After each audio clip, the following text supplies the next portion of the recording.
સરહદી પંથકમાં ભારે ઉત્સાહ. વાવથરા જિલ્લા પંચાયતના પ્રમુખ તરીકે રત્નીબેન પરમાર અને ઉપપ્રમુખ પદે જગદીશભાઈ ચૌધરીની ભવ્ય વરણી. સરહદી પંથક એવા વાવથરા વિસ્તારના રાજકારણમાંથી આ સમયના સૌથી મોટા અને મહત્વના સમાચાર સામે આવી રહ્યા છે. સ્થાનિક સ્તરે સત્તાના નવા સુકાનીઓ સત્તાવાર જાહેરાત થઈ ચૂકી છે, જેમાં બનાસકાંઠા જિલ્લા પંચાયતના પ્રમુખ તરીકે શ્રીમતી રત્નીબેન પરમાર અને પ્રમુખ પદે શ્રી જગદીશભાઈ ચૌધરીની સર્વાનુમતે ભવ્ય વરણી કરવામાં આવી છે. આ જાહેરાત થતાં જ સમગ્ર સરહદી પંથકના રાજકીય ક્ષેત્રે નવી ઉર્જાનો સંચાર થયો છે. ઠેર ઠેર આતશબાજી અને વિજય ઉત્સવ. નવા પદાધિકારીઓના નામોની સત્તાવાર જાહેરાત થતાં જ વાવ અને થરાદ વિસ્તારના કાર્યકરો તેમજ સમર્થકોમાં ભારે ઉત્સાહ જોવા મળ્યો હતો. પંથકમાં કાર્યકરો દ્વારા ઠેર ઠેર ફટાકડા ફોડીને આ નિર્ણયને વધાવવામાં આવ્યો હતો. ઉત્સાહિત કાર્યકરો અને સ્નેહીજનોએ એકબીજાને મીઠાઈ ખવડાવી ઢોલ નગારાના નાદ સાથે જીતનો જશ્ન મનાવ્યો હતો. નવનિયુક્તિ પ્રમુખ અને ઉપપ્રમુખ પર લોકલાડીલા નેતાઓ અને પ્રજાજનો તરફથી શુભેચ્છાઓનો અવિરત વરસાદ થઈ રહ્યો છે. વિસ્તારના સર્વાંગી વિકાસ, સ્થાનિક પ્રશ્નોના નિકાલ અને લોક કલ્યાણના કાર્યોને વેગ આપવા માટે આ નવી ટીમ ખૂબ જ મહત્વની સાબિત થશે તેવી આશા વ્યક્ત કરવામાં આવી રહી છે. વાવથરા જિલ્લા પંચાયતના નવનિયુક્ત પ્રમુખશ્રી અને ઉપપ્રમુખશ્રીને તેમના આગામી ઉજ્જવળ અને સફળ કાર્યકાળ માટે ખૂબ ખૂબ શુભેચ્છાઓ અને અભિનંદન. Bureau chief P J Chaudhary. નવા બનેલા વાવથરા જિલ્લાના પ્રથમ ચૂંટણીની અંદર જિલ્લા પંચાયત, તાલુકા પંચાયત અને નગરપાલિકાની ચૂંટણીઓ યોજાઈ હતી. એમાં આજ રોજ જિલ્લા પંચાયતના પ્રમુખ, ઉપપ્રમુખ માટે થરાદ ખાતે ચૂંટણી યોજાઈ હતી.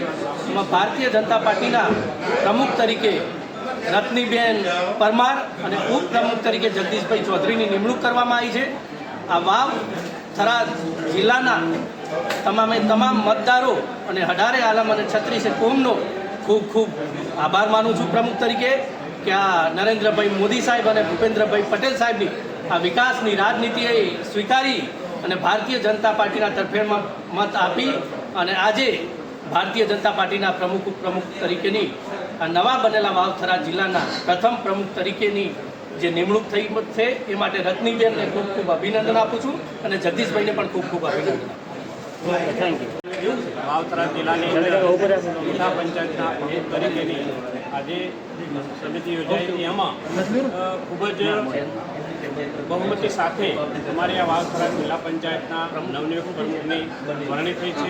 એમાં રત્નીબેનની વરણી કરવામાં આવી છે તરીકે જગદીશભાઈ ચૌધરીની વરણી કરવામાં આવી છે અને વાવથરા જિલ્લાએ ખૂબ જ સારી રીતે ભાજપને લીડ આપી અને ભાજપનું માન શાન અને જાળવી અને લોકોએ ખૂબ જ આશીર્વાદ આપી અને આ વખતે નવનિયુક્ત જિલ્લાની અંદર શાનદાર જીત મેળવી અને તાલુકા પંચાયતો, જિલ્લા પંચાયતો, નગરપાલિકા હોય તમામ ભાજપની બનાવી અને ખૂબ જ લોકોએ આશીર્વાદ આપ્યા છે.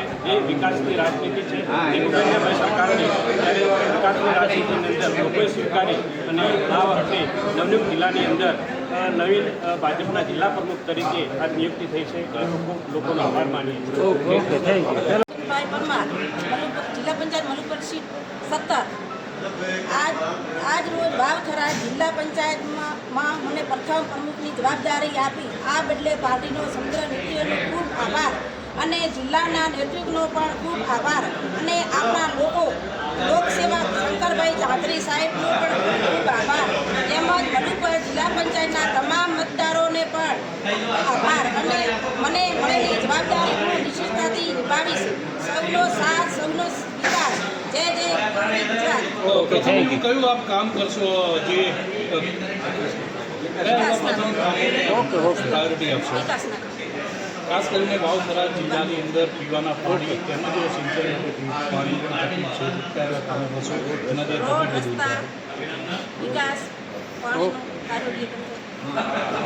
થરા જિલ્લામાં પ્રથમ નવા જિલ્લાની જિલ્લા પંચાયત જેમાં પ્રમુખ તરીકે રત્નીબેન અને ઉપપ્રમુખ તરીકે મારી પાર્ટી વરણી કરી, જેમાં પ્રદેશના અધ્યક્ષ સાહેબ, મુખ્યમંત્રી સાહેબ આપણા અને આપણા જિલ્લાના અધ્યક્ષ શંકરભાઈ સાહેબ, જિલ્લા પ્રમુખ આપણા નરેશભાઈ, ત્રણ મહામંત્રી અને દિયોદર તાલુકાના ધારાસભ્ય કેશવજી ચૌહાણ સાહેબ, વાવના મંત્રી સરોજજી ઠાકોર સાહેબ સૌનો આ તબક્કે હું ખૂબ ખૂબ આભાર માનું છું અને મારા ઉપર જે વિશ્વાસ પ્રમુખ ઉપર જે વિશ્વાસ મૂકીને અમને મેન્ડેટ આપ્યો એ મેન્ડેટ અમે સાર્થક ઉતરી અને અમારા જિલ્લા પંચાયતના દરેક સદસ્યનો પણ ખૂબ ખૂબ આ તબક્કે આભાર માનું છું. પ્રિયંકા લઈ લીધો. ઓકે.